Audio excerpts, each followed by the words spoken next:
structure niya, no?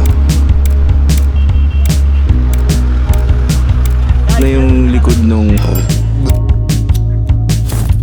Yo no sé por qué mujer que me pasó, me enamoré. X21 na mga kaibigan, Me no? vuelve loco cuando tú te alejas de mí. Mi corazón no te quiere ver, pero mi cama te quiere tener. Come on, baby. Kamusta mga kaibigan? Dito tayo sa Shinjuku, no? Katatapos na ng trabaho. Lalakarin ko lang pa uwi, no? Pwede ako sumakay ng bus dito. Pwede rin ako mag-train pa uwi ng bahay sa ibaba, sa basement 2. Pero dahil sinusulit ko na yung panahon kasi simula na talaga ng summer, no? Kanina sobrang init, pero ngayong hapon kahit papaano medyo kumalma yung init. Maraming ruta para makauwi ako ng bahay. Isang diretso lang actually. Pero pasok tayo sa medyo hindi tabing kalsada para mas chill yung lakad natin. And kung may makita tayo sa daanan na pwede nating ikutin kahit paano, punta tayo doon, no? Sa kasalukuyan ay 30 degrees mga kaibigan, ano? At 6:45 na, maliwanag pa, no? Magsi 6:50 na mga kaibigan, no? Sobrang kalmado lang dito mga kaibigan, no? Kahit ako parang lutang pa ako kasi katatapos na ng trabaho, no? Sa kanan ko ay isang hotel, Keio Plaza Hotel. Pero napapalibutan tayo ng mga building na punong-puno ng iba't ibang offices. Tapos bawat building na yan merong mga basement. Minsan magugulat ka yung mga basement to rito konektado sa pinanggalingan natin, no? Maraming parang interconnected tunnel sa ilalim na diretso na rin sa mga train lines na pwede mong pasukin. Kahit mula dito pwede ka maglakad, no? Ngayon lang ako maglalakad sa side na to pa uwi kasi usually isang diretso lang ako sa kabilang side sa mismong highway, no? Hindi naman ako naglalakad talaga pa uwi. Usually sumasakay ako ng tren o kaya naman ng bus. Pag tren, 3 minutes lang sa bahay na ako. Kaso syempre hindi naman agad darating yung tren. Minsan mag-aantay ka ng mga 3 minutes bago dumating yung tren. Bababa ka pa ng basement 2. May mga bababaan ka pa escalator. Pag bus naman, ganda ng view. Mga 15 to 20 minutes na biyahe naman. Nakaupo ka, naka-chill, no? Ano kaya itong Sumitomo Building, no? Nakasulat Shinjuku Sumitomo Building. Tapos ang ganda ng structure niya, no? Ang ganda ng pagkakadesign ng building. Pati yung bubong. Itong pagkakakonstruct nila ng bubong, talagang makikita mo yung kalangitan, ano? Pasok tayo. Yun. Wow. Ito siya. Ito tong lugar na to. Malamig dito sa loob, naka-aircon, sarap.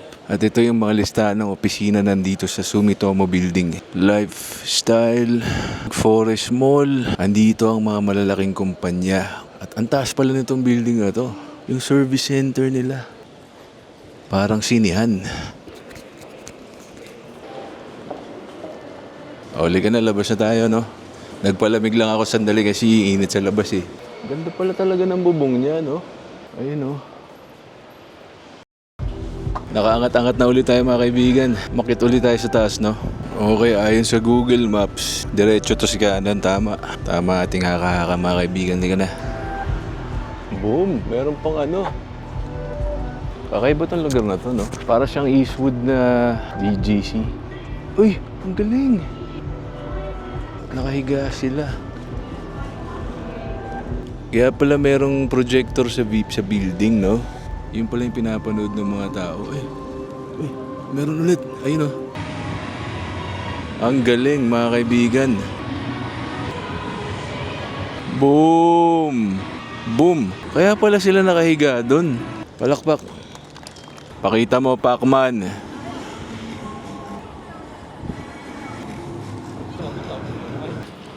Mga kaibigan, wala akong masabi. Ano kaya yung building na yan? Isipin mo doon ang opisina mo sa gitna. So para magka-idea lang kayo, no, ganito kadami yung mga building dito sa side na to. Yun sa likuran ko.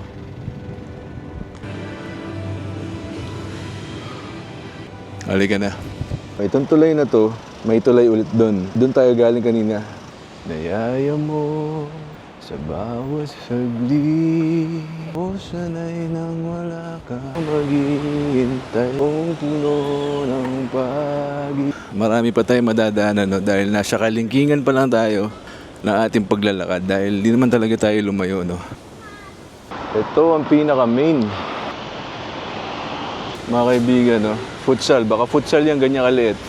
Ayan yata yung tinatawag nilang futsal. Yung maliit lang na version ng football, no? 5-on-5. Hindi ako sure,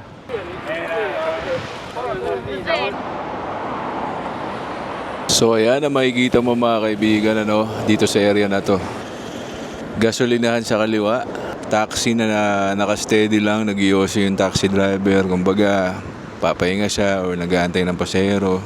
Tapos yung nakasulat sa sahig na ETC, yan yung parang electronic na sa mga expressway, sa mga toll gate, no? So automatic na rin yan, no? Yan ang daily life dito sa part ng Shinjuku na to na kala mo naman alam na alam, no?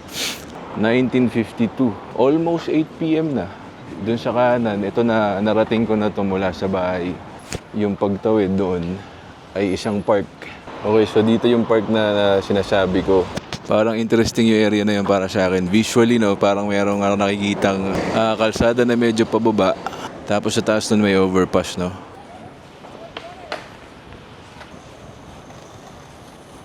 Ito yung nadaanan natin kanina, no, yung futsal. Pasok na tayo ng loob ng park kasi andun yung parang entrance ng footbridge, no? Mahilig din ako sa footbridge kung nakapanood-nood ka ng mga video natin. Kasi makikita mo talaga yung kahit pa paano yung view ng lugar. Ayan, dito ang park, no? At kapag nakakita ka ng park na ganito, most likely meron na ring CR. Bilihan ng inumin. Pang disabled, no? Para makapasok ang wheelchair. Yan ang phone booth.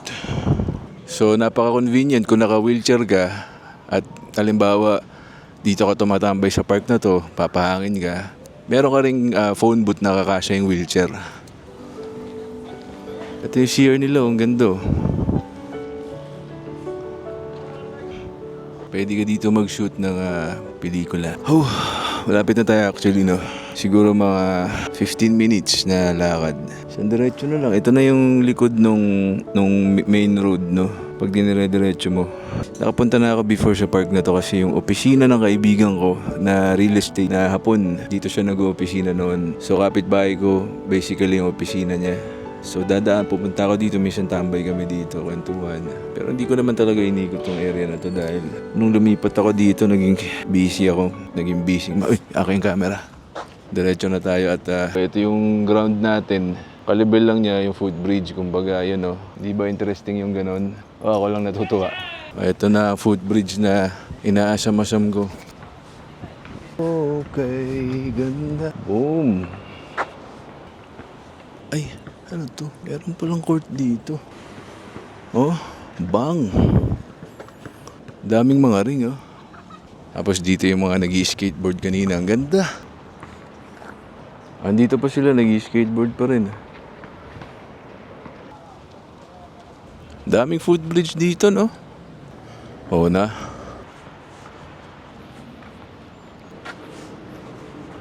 Ang gaganda ng mga structure na nakikita natin so far, mga kaibigan, ano? Ito, nadadaanan ko na to kapag nagbubus ako, no? Nakikita ko yung print doon, yung graphics. Yeah, madalas ko nakikita to, no? Yung mural na yan. Boom. So actually, pag nagbabas ako, nadadaanan ko to, itong area na to, no? Pag nakatulala ako sa bintana, minsan na-curious ako, ano kaya to? So yan, pag diniretso mo yan, bahay ko na, sinasabi ko doon. Hindi naman kanto ng bahay, dire-diretso, no? Pero mahabang lakaran pa yan. Kumbaga, ito siya kung tutusin, Manenya. Tindahan, pwede palang bumili rito. 2,800 yen. Ito, 500 lang, 500 yen. Ito, okay ito, no? Puma. Pantrabaho. Ito, bandana. Ayan, pag summer. Yan pala yung na yan, yung manyanya na yan.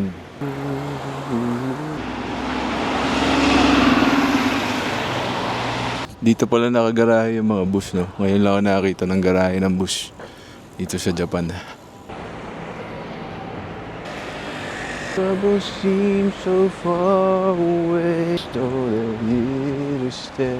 Importante rin talaga maglakad kayo, no? Kasi kahit pa paano, kung i-include mo yung paglalakad sa araw-araw mo, kahit maka 10,000 steps ako, malaking tulong na yun, kumbaga, sa ating kalusugan, kumbaga. At least 10,000 steps a day, masaya na ako. Hindi sa kaya, mga kaibigan. Discord din dito. Oh, ang dami pala. Meron ako napapansin, no, dito kakaiba. Dito, yan, sa taas na yan. Yung parang may arko dyan. Medyo interesting yung iskinita, no? Yung street papasok doon sa loob na yun. At may nakasulat na Fudodori, yan nakasulat. Akala ko Fudosan. Parang sa street namin, merong ganyan din, may arko pagpasok mo. At pagpasok mo ng arko sa amin, sunod-sunod na yung mga kainan. Parang isa siyang barangay, kumbaga. So, Fudodori.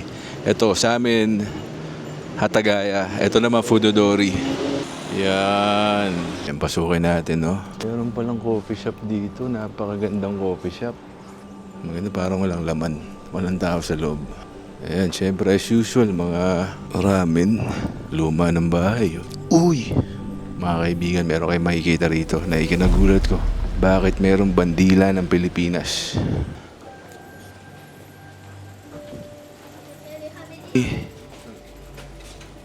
Malupit. Translate ko na, no? Yung Philippine flag doon, sinasabi lang nila na na nag-grow yung economy ng Philippines, yung population, at in other words, pinopromote nila yung real estate sa Pinas, no? Kumbaga, yung mga real estate natin doon, meron din sila para sa mga foreigners na na gustong bumili ng bahay sa Pinas, yung mga condo siguro. Siguro nakipartner sila. Ayan, no? Yung mga real estate din, yung mga bahay nila dito. Oh. Ayan. Para ako nag-teleport sa ibang dimension, mga kaibigan, Kanina lang, diretso na ako sa bahay. May ganito palang lagusan. Boom. May Basketo, ayan, isang supermarket. No? Ang coins. Ipahinga muna tayo. Kunting pahinga lang, mga kaibigan, Hawaii to. Peach white. Fruity ore. Ano to? Paredo. So meron kang mga tsaa, tubig. Mga sports drink, tubig. Mga kape, black coffee. Yan, milk coffee. Brown sugar latte. Ito na lang, mga kaibigan. Mukhang healthy, no? Yung Acerora. Okay, honest review tayo, mga kaibigan, itong Acerora. Kumbaga, i-criticize natin, Sa packaging, masasabi ko na okay siya. Maganda, hindi nyo na rin maganda yung pagkakatunog ng twist. Yung amoy niya, hindi siya zesto, pero para siyang cherry. Alam mo yung ice candy na nabibili sa supermarket, pero ang laman, parang liquid lang na nire-ref. Parang ganun.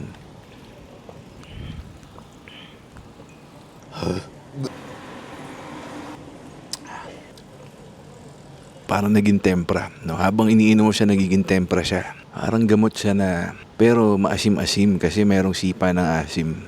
Okay to summer drink.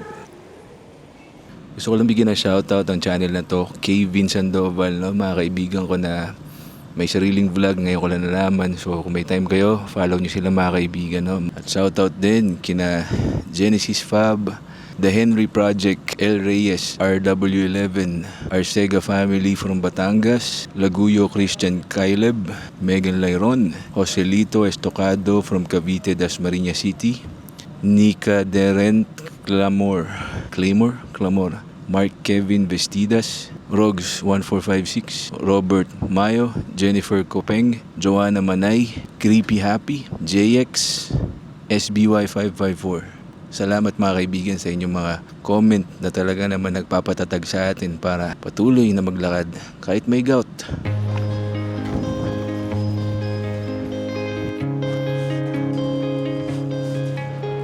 Ang ganda.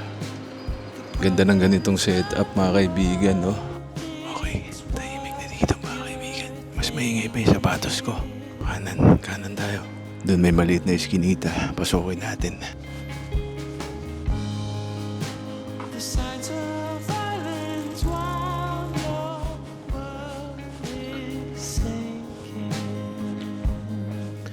May mga makakasalubong ka, hindi mo alam kung talagang totoo sila. O imahinasyon mo lang. Di ba lang? Nakikita ko na mga kaibigan, alam ko na to. Boom, andito na tayo sa amin.